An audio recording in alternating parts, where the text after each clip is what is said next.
کیا آپ کو پتہ ہے کہ آپ کے خون میں پایا جانے والا زیادہ تر کولسٹرول آپ کے کھانوں سے نہیں آتا بلکہ آپ کا جگر اسے روز بناتا ہے۔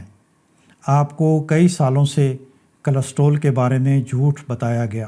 بائیولوجیکل حقیقت یہ ہے کہ آپ کا جگر روز کولسٹرول بناتا ہے کیونکہ آپ کے جسم کو باڈی سیلز بنانے کے لیے، ہارمونز پیدا کرنے کے لیے اور آپ کے دماغ کے کام کے لیے کولسٹرول کی ضرورت ہوتی ہے۔ ہمارا جسم بہت سمارٹ ہے۔